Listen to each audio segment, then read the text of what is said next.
This madness is permeating. It is growing. And if you want to know why I'm still talking about it, I'm still talking about it because it is evolving. This whole situation, this Twitter civil war, this progressive civil war, whatever you want to call it, it's evolving. What it's doing, it's revealing, but it's also evolving. And what I mean by that is something that I've been meaning to say the whole show, but I forgot because of all of my tangents. Did I just do it again? No, I didn't. I got it. It's evolving.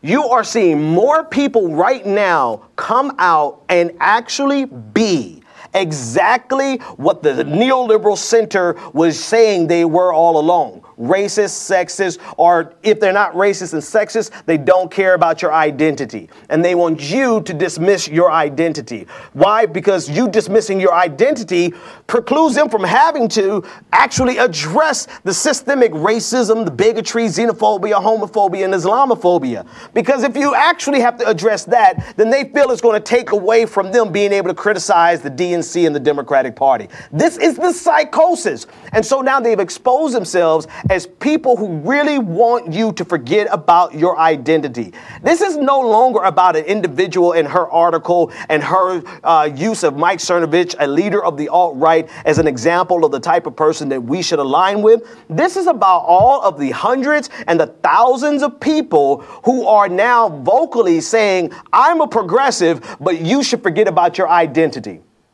And you're just using identity politics. I've had people I've had hundreds of people literally say, progressives say that I was race baiting. And the funny thing about this is it's like maybe only a 0.001% of the people who are actually engaged in this argument, only 0.001% of them are people of color. The rest of them are white progressives who are telling us, black progressives, progressives of color, that we should, transgender progressives, that we should forget about our identity. Those words exactly. And yet, it was the identity of the transgender community that was specifically attacked today.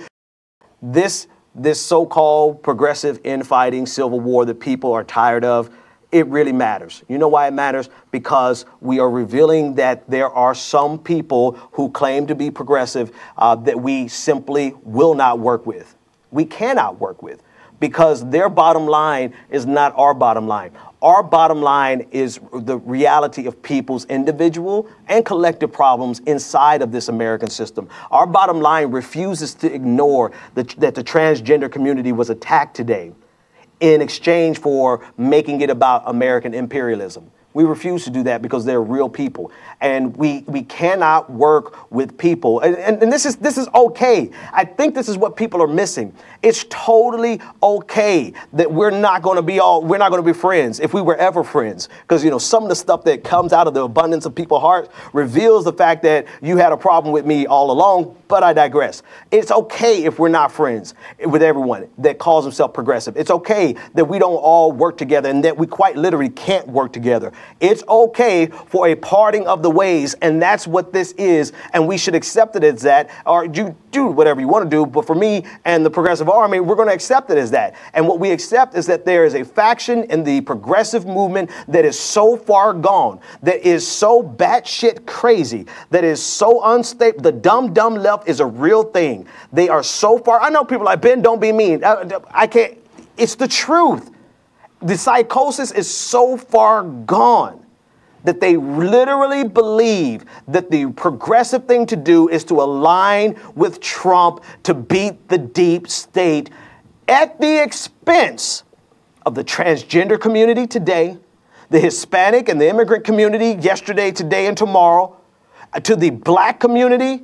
They don't care what community gets hurt from this alliance. All they care about is that we fight with Donald Trump to oppose the deep state. And that is their prerogative. Do you? But the rest of us, we're going to look out. We're going to be our brother's keeper while we criticize the American imperialistic system.